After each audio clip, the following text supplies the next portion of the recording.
શહેરમાં મહાશિવરાત્રિના પવિત્ર દિવસે યુવાન યોગ ટ્રેનર રોનિત રાજેશ જોશી દ્વારા 8મા વિશ્વ રેકોર્ડ માટેની દાવેદારી નોંધાવી હતી। 8મી માર્ચ શુક્રવાર એટલે મહાશિવરાત્રિના પવિત્ર દિવસે રોનિત રાજેશ જોશી વડોદરાની નામાંકિત MS યુનિવર્સિટીમાં BA વિથ સાયકોલોજીના છેલ્લા વર્ષમાં અભ્યાસ કરે છે, જે 7 વિશ્વ રેકોર્ડ ધરાવે છે। આજે શિવરાત્રિના દિવસે તેને પોતાની યુનિસાયકલ ઉપર સવાર થઈને કાગળ ઉપર શિવજીનું લેખાચિત્ર અંકિત કર્યું હતું। આ કાર્ય કઠિન છે, પરંતુ શિવજી કૃપા, સૌના આશીર્વાદ અને શુભેચ્છાઓથી દ્રઢ નિશ્ચય રોનિત જોશી આ કાર્ય કર્યું હતું। આ અગાઉ પણ રોનિતે યુનિસાયકલ ઉપર સવાર થઈને ક્યુબ સોલ્વ કરેલા છે। આપનો રાષ્ટ્રધ્વજ લઈને પણ યુનિસાયકલ ઉપર રેકોર્ડ્સ બનાવેલા છે।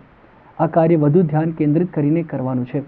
આ વિશ્વ રેકોર્ડ કરવા માટે રોનિત વડોદરા હાલોલ રોડ ઉપરના વડોદરા ટોલગેટથી હાલોલ તરફ જવાના રસ્તા ઉપર સવારે 6:30 વાગે નીકળીને લગભગ 8 વાગ્યા સુધીમાં અને MS યુનિવર્સિટીની પવેલિયન ગ્રાઉન્ડ ફતેગંજ વડોદરા સ્થળે યોગ શિબિરમાં પહોંચીને આ કઠિન કાર્ય પૂર્ણ કર્યું હતું અને ગોલ્ડન બુક ઓફ વર્લ્ડ રેકોર્ડ્સમાં પોતાના 8મા વિશ્વ રેકોર્ડ માટેની દાવેદારી નોંધાવી હતી। મહાશિવરાત્રિના પાવન પર્વ પર આજે મેં વડોદરા ટોલટેક્સથી આગળ આમલિયારા ગામ સુધી આ એક પૈડાની સાયકલ ચલાવતા આ શિવજીનું સ્કેચ ડ્રોઈંગ કર્યું છે અને હમણાં હાલમાં હું ગુજરાત સ્ટેટ યોગ બોર્ડ દ્વારા આયોજિત યોગ શિબિરમાં હાલમાં હું અહીંયા ઉપસ્થિત છું, જ્યાં મને આદરણીય સુનિલભાઈએ અને ઘણા બધા મારા યોગ ટ્રેનરે સન્માનિત કર્યો છે અને મારો એક જ આ ઉદ્દેશ્ય છે કે આજે પાછો મહિલા દિન છે અને મારા જીવનમાં મહિલાઓ બહુ મોટો રોલ પ્લે કરે છે, તો આજનો જે મારો વર્લ્ડ રેકોર્ડ છે તો એ મહિલાઓને